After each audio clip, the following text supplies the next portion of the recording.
The world of music stands frozen in grief and disbelief as Ozzy Osbourne, who was 76, takes his final bow. On July 22, 2025, the Prince of Darkness passed away after a long and grueling battle with Parkinson's disease and years of devastating health setbacks. One of his most haunting confessions now echoes like a prophecy fulfilled. The past 4 years have been sheer hell for me. My health has been in a terrible state. This wasn't just a rock legend. This was a man who had stared into the abyss again and again and kept walking. A man whose every breath was defiance in the face of pain. Parkinson's disease didn't just weaken him, it stole the power from his legs. A horrific fall shattered his spine, leaving him gasping through surgeries and silence. And now, as the world mourns, it's clear that fate has delivered its final and most vicious strike.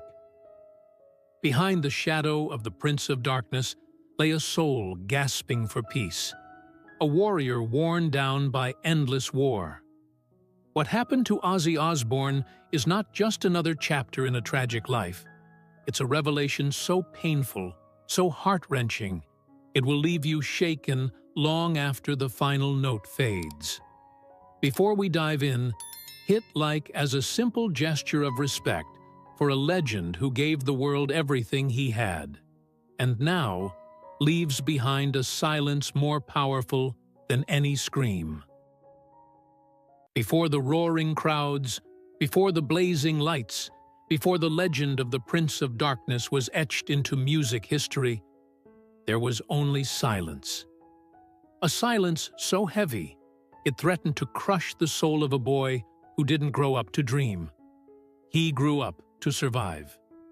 In the soot-stained slums of Aston, Birmingham, a young John Michael Osbourne, born in 1948, lived in a cramped, cold home with 6 children and 2 parents who were too exhausted to nurture.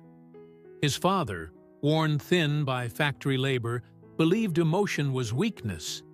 His mother, hardened by endless hours on the assembly line, rarely had the energy to offer softness. Ozzy, as the world would later know him, was not the clever one, not the charming one. He was the overlooked one, the child who blended into the wallpaper of poverty. At school, he found no refuge. The letters taunted him, numbers blurred and danced. Dyslexia wasn't understood in the 1950s. It was mistaken for stupidity. Teachers dismissed him as hopeless, and classmates mocked him with cruel delight. The bullying wasn't just names shouted across playgrounds. It was fists in the hallway, knees to the stomach, bloodied lips behind buildings, and no adult ever asked why. At home, there was no escape. Once, after coming home in tears, his father beat him with a belt, not because he was weak, but because weakness wasn't tolerated. Pain didn't get you sympathy, Ozzy would later recall. It got you punishment. And so, the silence around him grew louder. He learned to wear it like armor. But armor doesn't heal. By the time he turned 14 in 1962, that silence had become unbearable.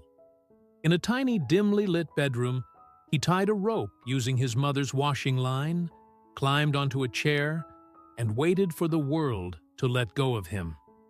Fate intervened, not with mercy, but with rage.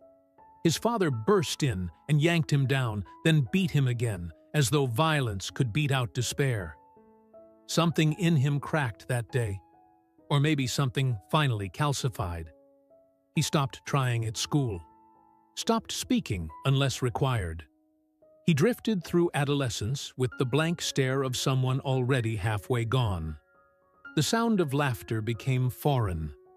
The mirror showed a boy already fading.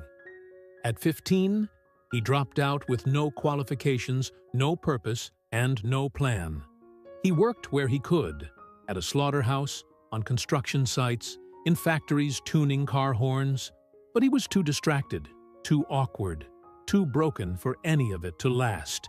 Each job ended the same: fired, forgotten, alone.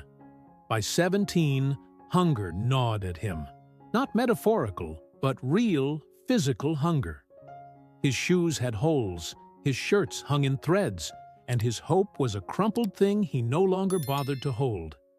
He was running out of oxygen, not just in his lungs, but in his life.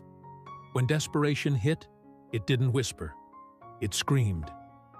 In 1965, a botched burglary landed him in Winson Green Prison. Behind those walls, reality hit like iron. In one terrifying encounter, he was attacked by another inmate, and he fought back the only way he knew how, with a metal chamber pot. It wasn't bravery, it was survival. But even in that darkness, a spark refused to die.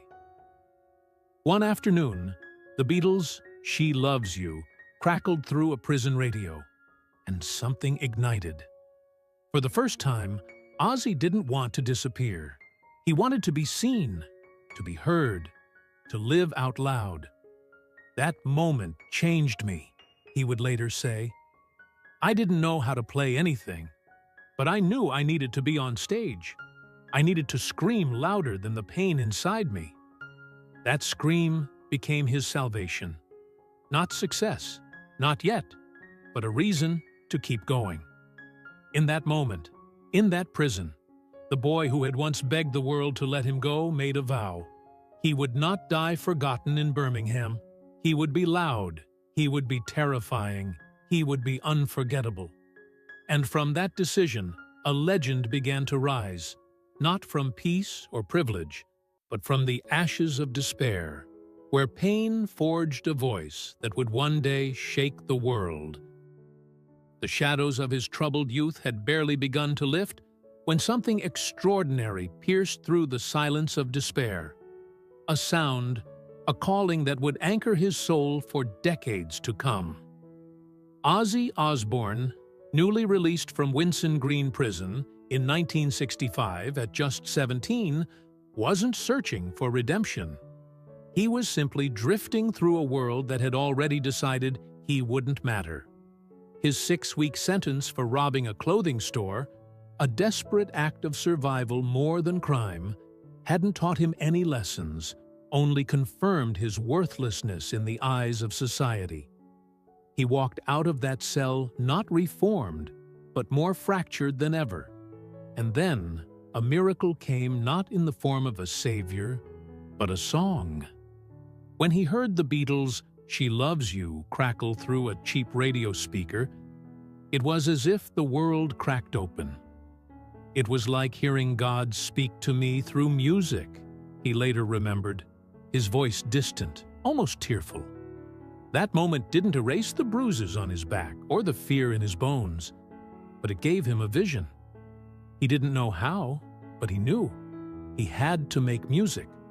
Not polished music, not perfect music, but music that screamed louder than the pain he had carried for so long, that screamed louder than the silence of his childhood, that screamed louder than the darkness he almost gave into. In a tiny, dimly lit bedroom, he tied a rope using his mother's washing line, climbed onto a chair, and waited for the world to let go of him. And now, just 2 years later, he was hearing a reason not to. By 1968, that scream had found its echo. A modest newspaper ad seeking a vocalist led him to a rundown rehearsal room in Birmingham, where he met 3 other haunted men. Tony Iommi, a guitarist whose missing fingertips couldn't blunt the fury in his riffs. Geezer Butler, a bassist whose fascination with the occult gave their sound its unease. And Bill Ward, a drummer who played like thunder trapped in human skin.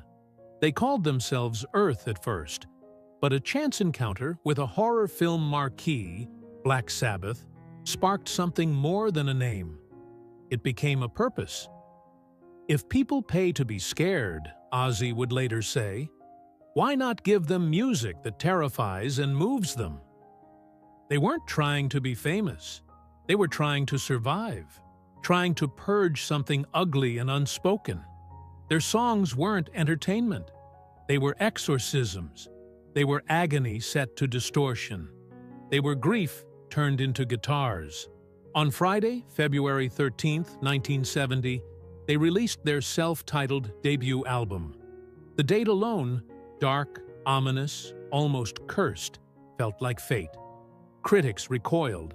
They called it satanic, disgusting, unlistenable. But the youth, the broken, the lonely, they listened. And they felt seen. In a world where no one asked them how they were doing, Ozzy screamed it for them. That same year, their second album, Paranoid, was written in a rush, almost by accident. Yet, it became gospel. War, Pigs, Iron Man, and the haunting title track weren't just tracks, they were lifelines. Ozzy's voice wasn't classically trained. It wasn't even properly tuned, but it was real. It was raw. It was the voice of someone who had clawed his way back from the edge and now dared the world to push him again. "I didn't know what I was doing," he admitted later, "but I knew it had to be loud." That loudness wasn't just volume. It was vengeance. It was a scream that said, "I survived, and I will not be quiet." He never learned to read music, never took a lesson, but he didn't need to, because his pain was the melody. His wounds were the lyrics. His past was the percussion. And his soul? That was the amplifier. Behind the madman persona, behind the wild antics and stage theatrics, there still lived the boy from Aston, the boy who was told he was stupid, worthless, invisible. That boy was still screaming. But now, the world was listening. The early years of Black Sabbath weren't just about pioneering a genre. They were about reclaiming life. Ozzy didn't build heavy metal. He bled it into existence. Every concert, every growl, every riff was a rebellion against a fate he was supposed to accept. And even as fame came crashing in, crowds roaring, records selling, headlines blazing, he remained haunted. The louder the applause, the louder the voices inside him screamed.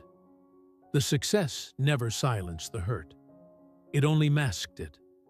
And as the world began to call him a legend, he still felt like a runaway screaming into the void. But that scream changed the world. It built more than music. It built myth. It built memory. It built a legacy forged in torment. And somehow, resilience. By the mid-1970s, Ozzy Osbourne stood on the summit of heavy metal glory. But beneath the roaring crowd and blinding stage lights, his soul was quietly crumbling. The same voice that once pierced the silence of a generation was now being drowned out by inner demons no spotlight could reach. Black Sabbath had become a global phenomenon, pioneers of a sound that felt like thunder and spoke to the outcasts, the broken, and the angry. But for Ozzy, the louder the music grew, the more deafening his emptiness became. Behind closed doors, he was unraveling, gripped by a storm of destructive habits, haunted by childhood wounds that had never truly healed, and numbed by the crushing weight of fame. Album after album, like Paranoid in 1970 and Sabbath Bloody Sabbath in 1973, elevated the band to iconic status. But Ozzy was slipping into shadows even the stage lights couldn't chase away. His bandmates began noticing the missed rehearsals, the incoherent ramblings, the spark dimming behind his wild eyes. Tony Iommi, once his brother in riffs, grew cold.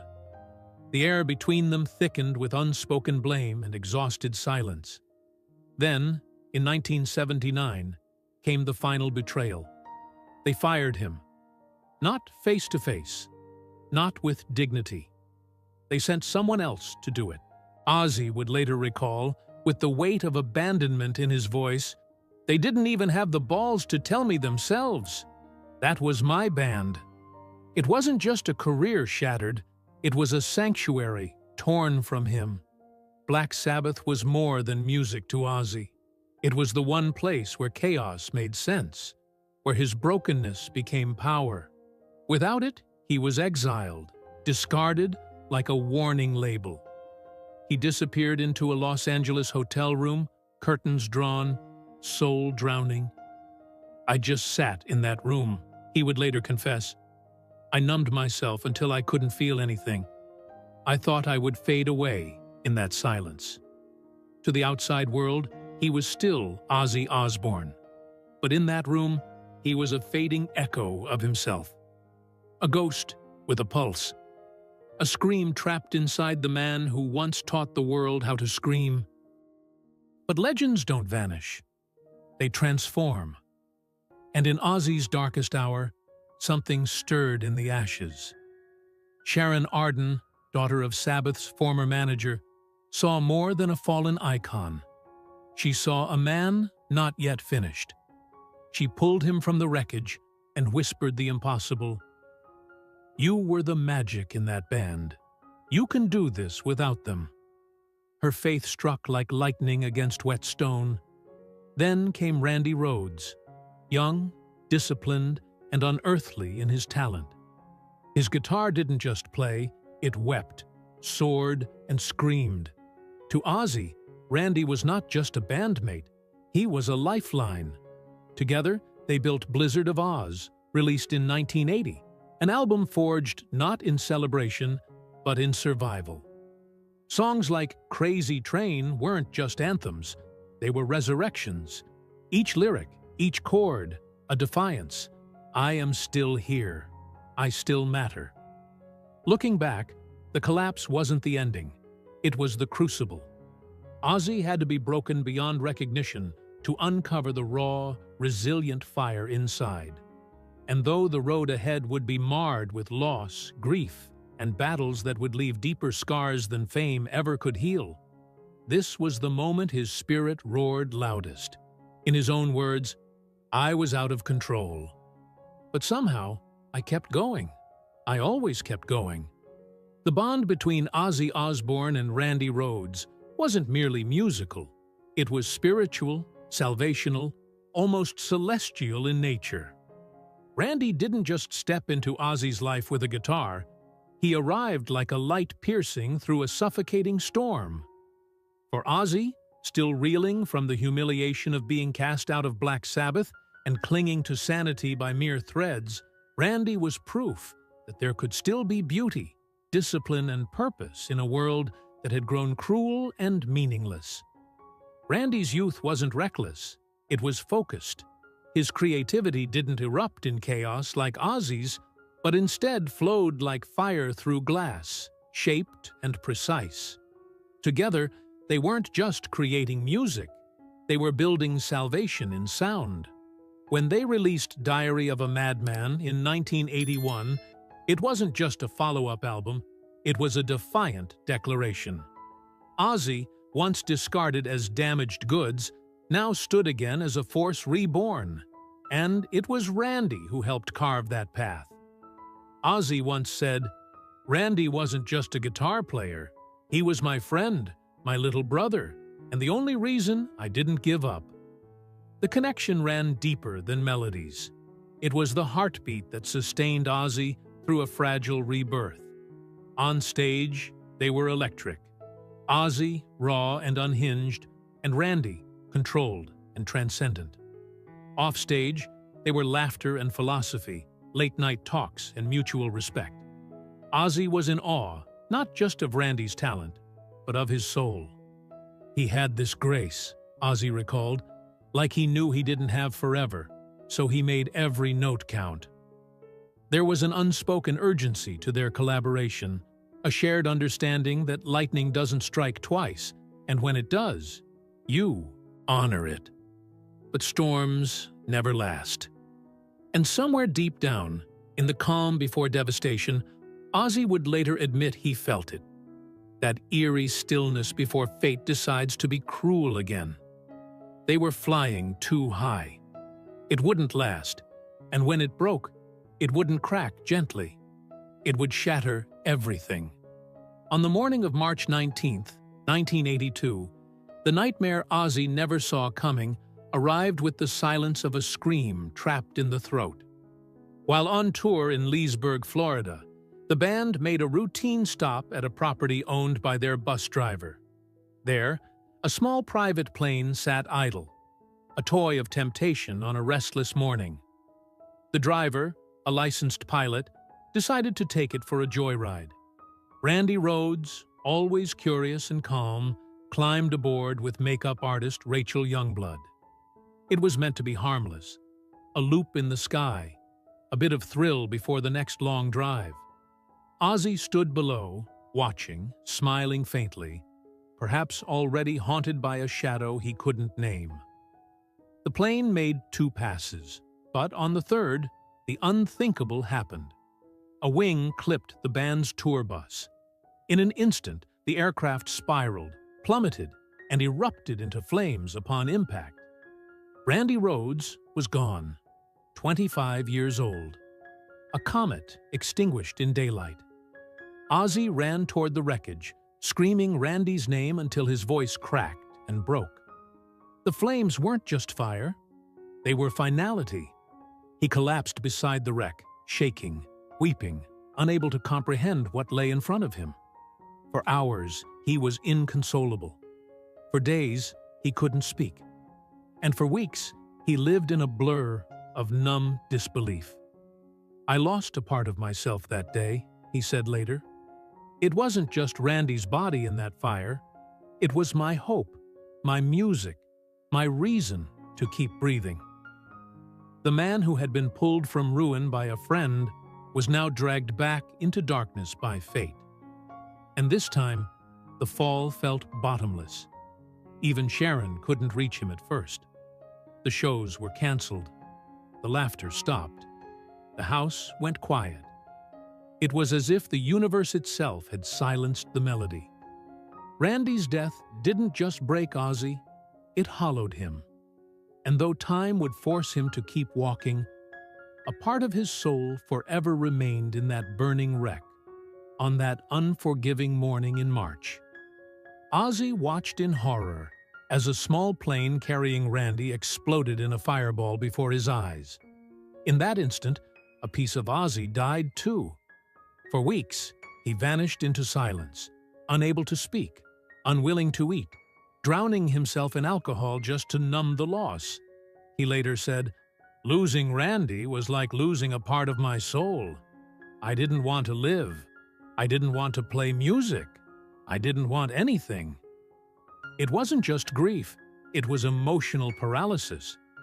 Sharon, once his lifeline, struggled to reach him. Even she admitted, "I thought I'd lost him forever." But from the wreckage of that despair, something unexplainable began to stir.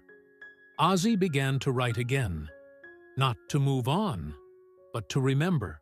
Every lyric, every scream into the mic became a tribute to the friend he would never forget. Though the pain would never fade, Ozzy knew he had to carry the music forward, not just for the fans, not even for himself, but for Randy. His survival became a form of defiance, and every show that followed carried the weight of a legacy built in tragedy. He wasn't healed, but he was moving. And for Ozzy Osbourne, that meant he was still alive. You'd think the worst was behind him, that surviving the unthinkable would teach the soul how to heal. But grief doesn't follow logic. And for Ozzy Osbourne, the years after Randy Rhoads' death weren't about recovery. They were about descent into a private, relentless darkness that clawed at him day after day, until even music, his one salvation, couldn't drown the silence. The 1980s blurred by in a storm of noise and numbness. Each tour felt like a war zone, each hotel room a shattered mirror of who he used to be. On stage, the world saw a madman with smeared eyeliner and a mythic persona. But backstage, Ozzy was fading, volatile, unreachable, barely holding on. Sharon, his anchor, tried everything. She had saved him once and refused to walk away. But even her love couldn't always pierce the fog he carried inside. As Ozzy would later admit, with a voice barely above a whisper, I wasn't even in my own life. I was just gone. By 1987, alcohol had swallowed him whole. Pills blurred every line, between memory and illusion, between waking and escape. Then came August 1989, a night that wasn't born from rage, but from total collapse. A night when Ozzy, lost within himself, did something so devastating. It shook the foundation of everything he loved. In a haze he barely remembers, he came dangerously close to destroying the one person who had given him everything. Sharon. It wasn't me, he later confessed. It felt like I was watching someone else do it. When I woke up and realized what had happened, I broke. I didn't want to exist anymore. That night, he was taken away, confused, hollow-eyed, unable to comprehend the weight of what had happened. Sharon, with more pain than anger, later shared, I didn't know whether to press charges or call for help. I just knew something had to change for both of us. And so, Ozzy was sent not just to rehab, but to a place where the damage could finally be confronted. The public never saw the details, but behind those walls, without cameras, without applause, Ozzy sat alone and faced the wreckage of the man he'd become. The man his children no longer recognized. The man he didn't either. There were no costumes, no guitars, only silence. A counselor once asked him, "What do you fear most?" And without hesitation, Ozzy replied, "That she'll walk away, that I've finally pushed her too far." But Sharon didn't leave. Instead, she came to him, eyes tired but full of fire, and said, "You are still in there. I know it." It wasn't forgiveness. It was war. Every day in that center, Ozzy fought not for fame, not even for redemption, but for the right to keep the love he nearly lost. The battle was brutal. He didn't walk out healed, but he walked out changed, thinner, quieter, haunted, but also aware, finally, of how far he had fallen and how precious it was to rise.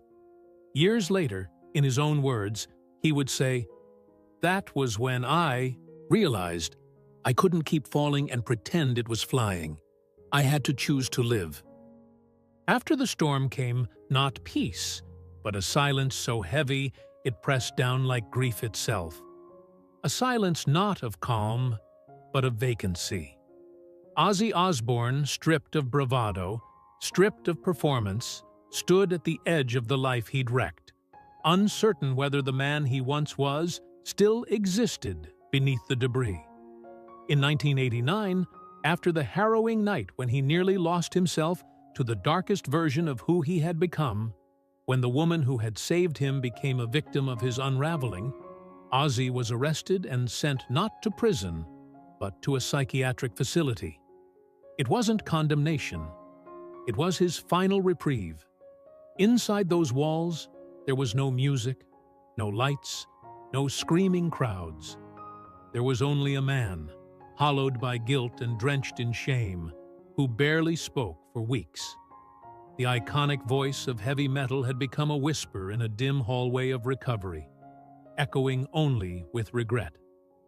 But outside those walls, Sharon waited. She returned, not out of obligation, but defiance. She saw what others could not, the flicker of the man buried beneath the wreckage. There was still a spark in him, she later said, buried deep, but I knew it was there. And within the sterile halls of that recovery center, Ozzy began to fight. Not an audience, not critics, but the monsters that lived inside his chest. The detox process tore through him like wildfire, burning away not just toxins, but illusions. Every memory, every wrong, every scar was forced to the surface. It wasn't healing, it was war. But with trembling steps and raw conviction, he clawed his way forward. not cured, but conscious. And in 1990, he did the unthinkable. He returned to music, not with the fury of his youth, but with something more dangerous: clarity. Reuniting with Zakk Wylde, the two began crafting what would become No More Tears, an album not born from chaos, but from survival. Released in 1991, it was more than a comeback. It was a reckoning. Tracks like Mama, I'm Coming Home, and Road to Nowhere weren't just radio hits. They were confessions carved from the marrow of a broken man trying to rebuild. It was the sound of me trying to be human again, Ozzy later admitted, his voice soft but sure. The world listened. Fans who once feared his silence was final now watched him rise, not as the myth, but as the man. Yet offstage, the battle raged on. Each show was a victory, each sober morning a miracle. Sharon remained, not as a savior now, but as a soldier beside him, fighting with him, not for him.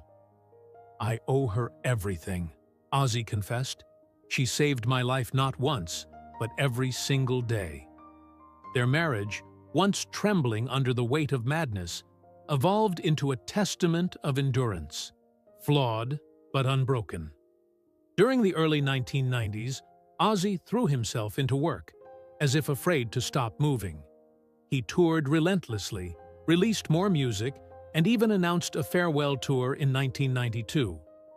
But, true to his nature, he returned, again and again. Because, though he'd survived, the pain hadn't vanished. It haunted him in quiet moments, whispered through his lyrics, settled behind his eyes. And the audience felt it. Because when Ozzy took the stage and howled into the dark, it wasn't for spectacle. It was survival made sound. It was a man screaming not just to be heard, but to stay alive. Years later, reflecting on those days, he said, "I never thought I'd live this long. Every day is borrowed time, and I'm just trying to make it count." For those who knew the full weight of what he'd endured, the cell walls, the near losses, the madness and mercy, it wasn't just a comeback. It was a resurrection. The Prince of Darkness had looked into the abyss, and instead of surrendering, he clawed his way back, bruised, bleeding, but breathing. And though the wounds never truly healed, he wore them as proof. Proof that survival is not luck. It's a choice you make in the depths of despair, and make again, every day after. Just when the storm seemed to have calmed, when Ozzy Osbourne had clawed his way toward a fragile peace, built on broken memories and hard-won redemption, fate delivered another blow, one that came not from scandal or substance, but from something far more brutal. The body finally reckoning with the years it had endured. The early 2000s should have been a golden era.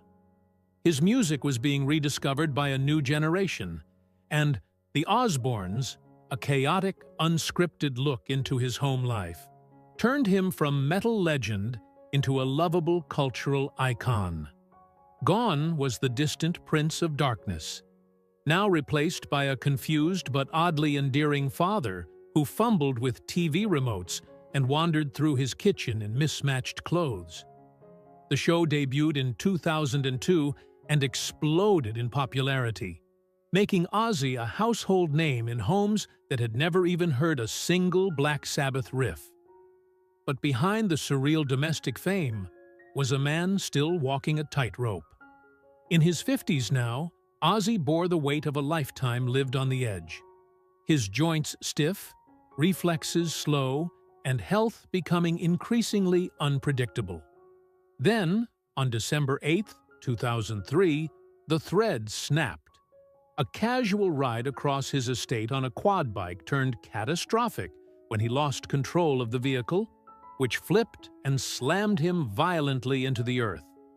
The impact shattered his collarbone, broke multiple ribs, crushed a vertebra in his neck, and collapsed his lungs. He stopped breathing. He was rushed to the hospital, placed on a ventilator, and for 8 days, Ozzy Osbourne hovered in a coma, silent, still, and terrifyingly vulnerable. Sharon later recalled, "I thought I was going to lose him. I was bracing for goodbye." Around the world, fans held their breath. After surviving so much for so long, was this finally the moment when the curtain would fall? But Ozzy, once again, defied expectation. He emerged, blinking against the hospital lights, whispering words no one thought they'd hear again. Doctors warned it would take months, possibly years, for him to walk again, to regain strength, to even breathe freely. But Ozzy had spent his entire life doing the impossible. Through pain so sharp it left him gasping, and rehab that demanded everything of him, he began to rebuild. Each small step was a victory, each breath a testament. And in 2004, just months later, he walked onto the stage at the Bright Awards to thunderous applause, not just from fans, but from a world that had watched him tumble and rise again and again. Still, the accident left behind scars no X-ray could detect.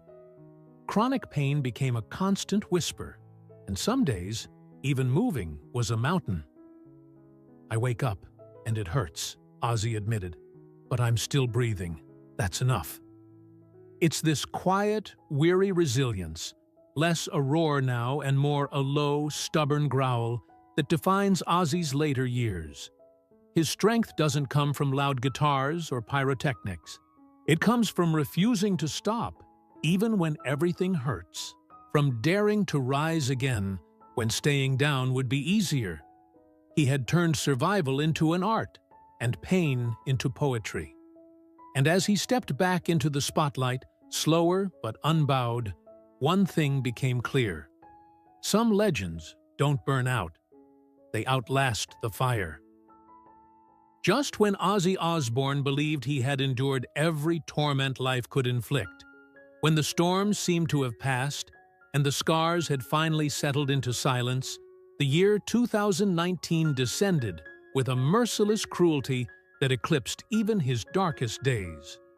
There were no flashing lights this time, no thunderous crowds to drown out the fear, just a quiet day at home and a single misstep that changed everything.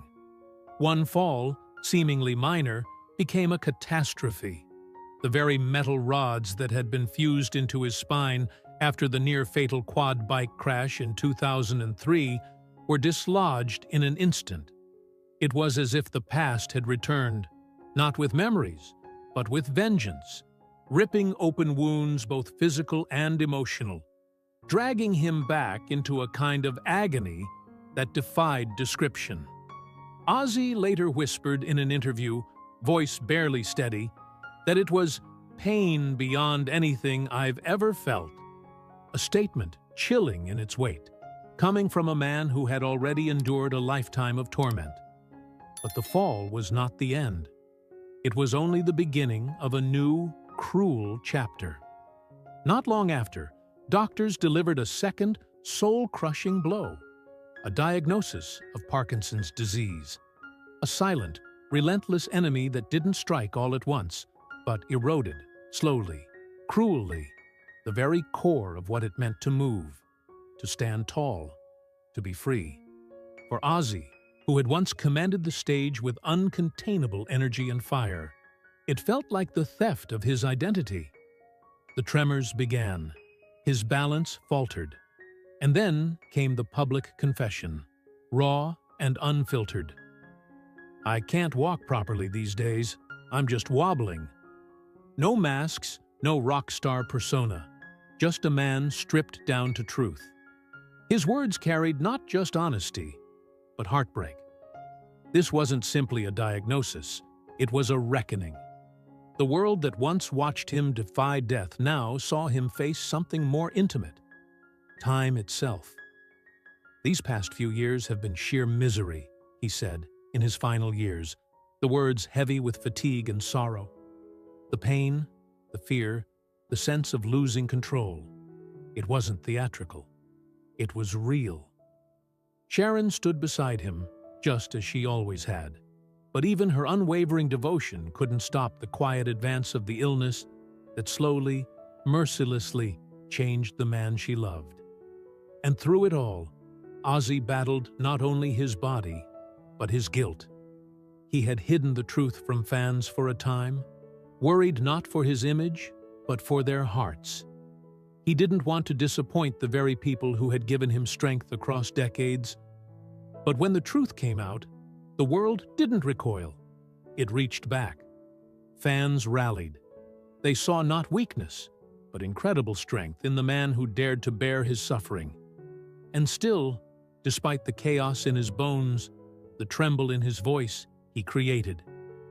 In 2020, he released Ordinary Man, an album haunted by pain, yes, but also filled with something radiant, defiance.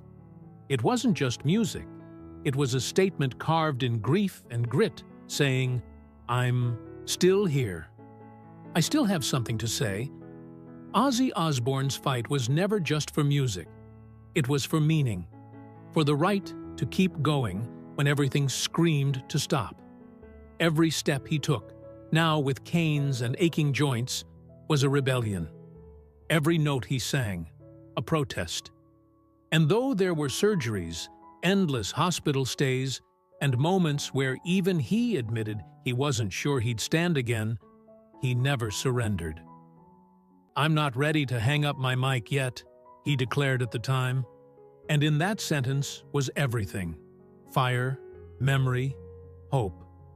That's what made his story so achingly powerful. Not the fame, not the legacy, but the way he rose again and again, even when every part of him had reason not to.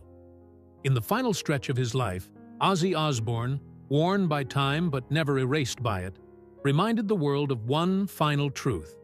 True legends don't vanish quietly. They leave echoes. And now, though the lights have faded, that echo, raw, imperfect, human, keeps on roaring. At 76, the darkness that once surrounded Ozzy Osbourne no longer came from pyrotechnics or stage lights. It came from something quieter, colder, and far more relentless: time. In his final years, his battle with Parkinson's disease had intensified, reshaping every corner of his life. The once unshakable Prince of Darkness woke to hands that trembled without warning, legs that faltered beneath him, and a voice that had once shattered stadiums, now reduced to a fragile echo. Each day began with uncertainty. On some mornings, he stared into the mirror and didn't quite recognize the man looking back. But even in that frailty, he refused to surrender. "There are days I wake up and don't recognize myself," he once said, "but I'm still fighting.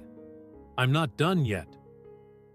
His world had narrowed, less about arenas and more about survival. Daily therapy sessions, carefully timed medications, physical support systems, and round-the-clock care came to define the rhythm of his days.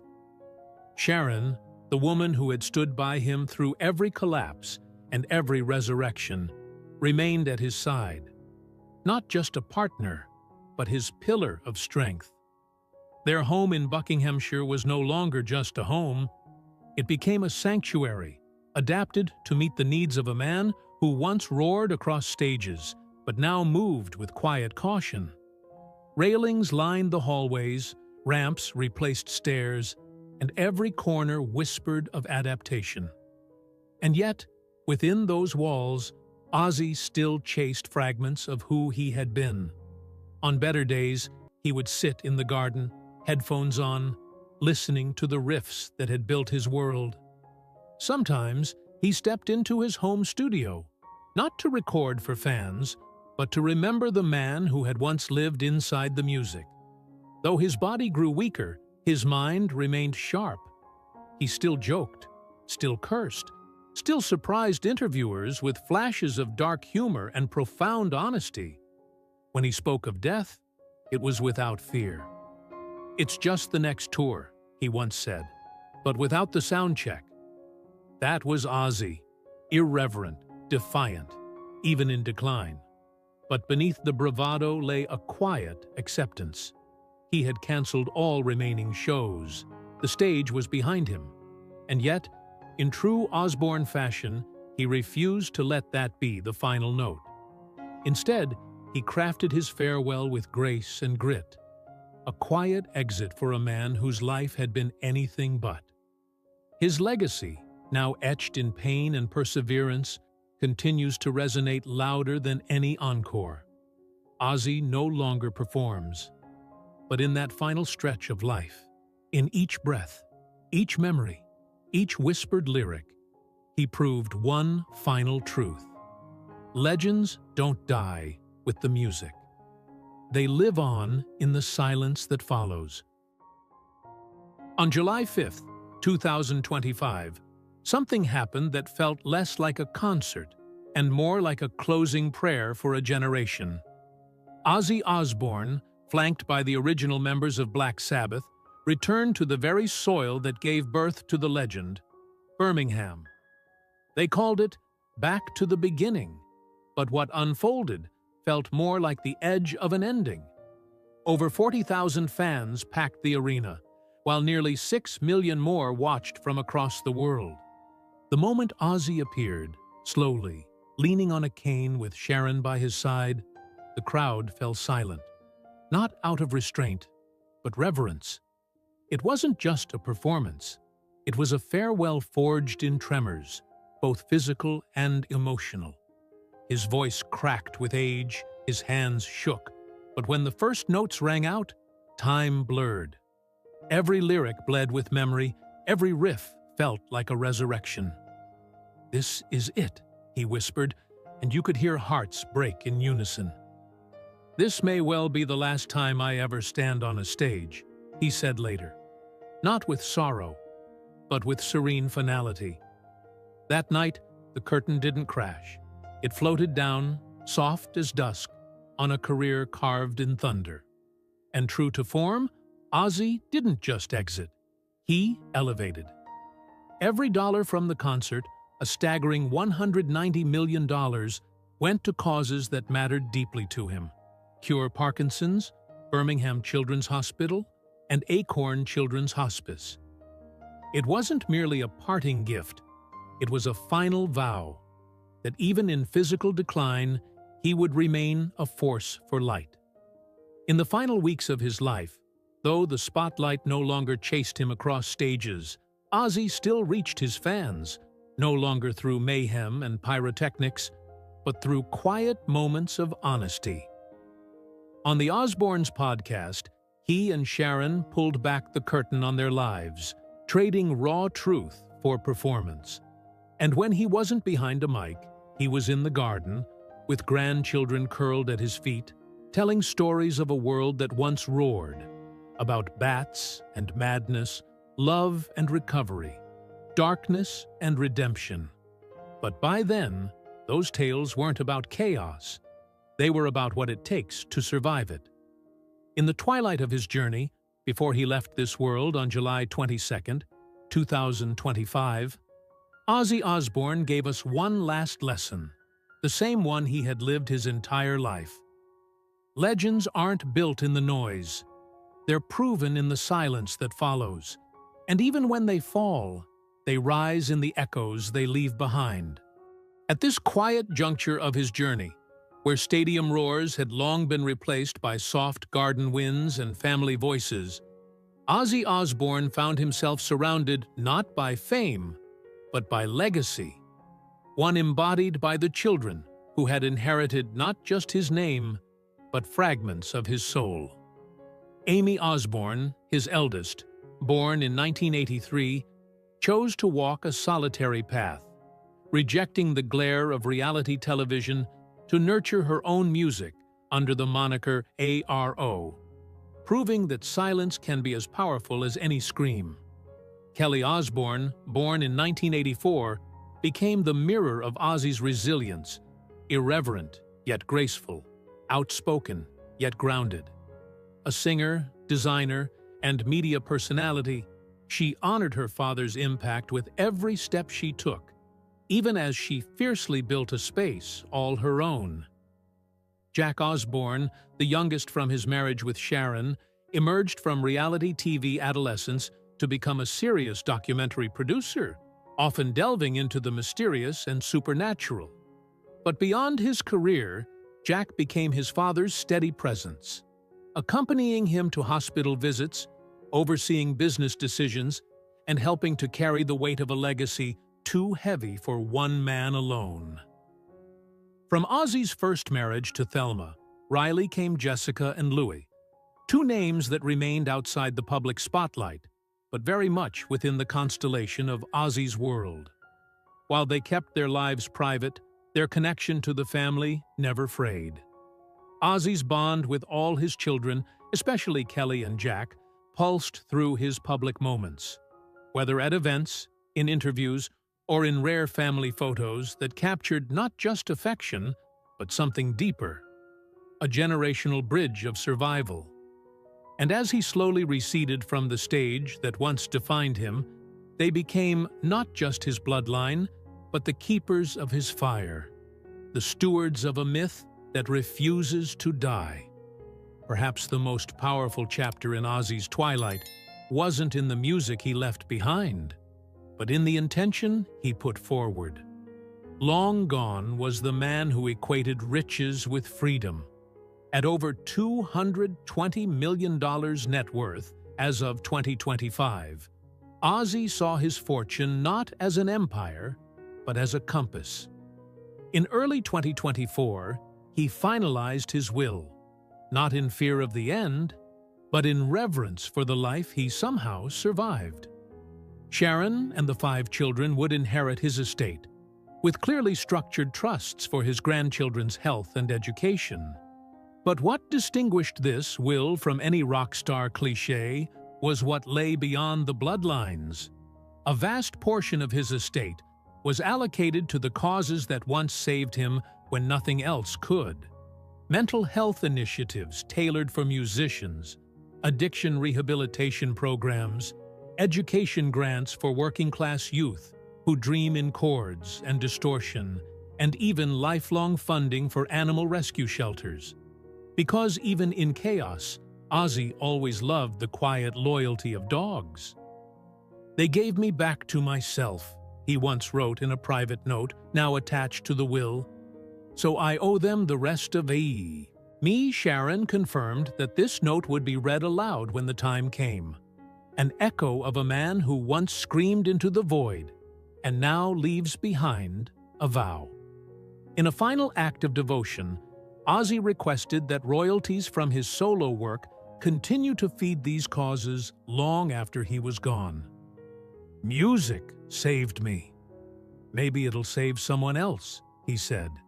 10 words that encapsulated a lifetime. Since his second induction into the Rock and Roll Hall of Fame in 2024, this time for his solo brilliance, his image became more than cultural. It became spiritual. His face adorns murals, his riffs pulse through headphones on subway rides. His lyrics are quoted by professors and tattooed by fans. But the truest tribute isn't in platinum records. It's in the people who chose to fight because he did.